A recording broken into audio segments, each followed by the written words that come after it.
What up? This is Rama Screen covering movies, TV, and entertainment, and here's my review of Netflix new series, Standing Up. Hey, before you watch my review, please subscribe to my channel, press that like button, ring that bell so you can get notified whenever I post new videos. And if you'd like to help support this channel, please do so at patreon.com/ramascreen. That's patreon.com/ramascreen. Let's rock this. First up, I would like to say thank you to Netflix France for granting me the screeners for this entire new show. They've asked me to not spill spoilers, therefore this review is spoiler free. I repeat, there are no spoilers in this video review. Do you remember that old Showtime series about stand-up comics called I'm Dying Up Here? Yeah, me neither. It only lasted 2 seasons and nobody really watched it. But that is what this new show reminds me of. It has that similar concept, you know? Exploring the struggles and the aspirations of young, broke comedians. And after having watched all 6 episodes, I gotta say, this show is kinda awesome. Yes, the materials or the jokes on the stage are funny. One of them even makes fun of America's horrible healthcare system. But the best parts are the dynamics between the 4 friends when the microphone and the spotlight are not in front of them. This show definitely speaks to today's gig economy generation,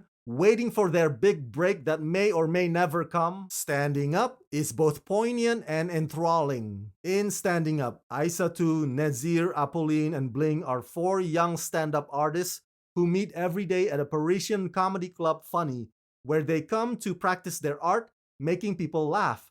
Everyone wants to make a living out of humor, but it is humor that allows them to live. Oh, I almost forgot, Standing Up hails from the country France, so while you're at it, come also check out my previous reviews of Netflix other French shows such as Dealer and Lupin, right here only on Rama Screen YouTube channel. Now back to Standing Up. I'd say the cast are this show's strongest suit. Not only are they diverse, but their adversities are also diverse. And is it just me, or the guy who plays Nazir is purposely made to look like Groucho Marx? Well, it works, because that's what I was thinking the whole time. He looks like a younger and French Groucho Marx. So without giving too much away, Aissatou is on the verge of success. Her BFF Nazir doesn't mind living in Aissatou's shadow because he's crushing on a newbie, Apolline, whose love for comedy is at early stages. Meanwhile, Bling represents anybody who's ever been frustrated at the fact that their careers don't take off, so they go into self-destructive mode. But what's interesting is that the drama almost never reaches an expected boiling point, meaning every time we think it might get really extra dark, especially for the character Bling, the writers would always rein them back in. The same goes for the confrontations between Aissatou and Nazir, and the ones between Nazir and Apolline. You see, it's always done within the parameters of what they mean to each other, or how they could be there for one another, as opposed to going for that emotional devastation. And I really like that. 6 episodes just fly by. Standing Up is very well paced and it's very French, and yet the themes are universal. I was so invested in the journeys of all their relationships, either as couples or friends or mother-daughter or manager-client. The scripts did a brilliant job of covering all the possible angles involving this business that can be both cutthroat and opportunistic. This show emphasizes how scary it is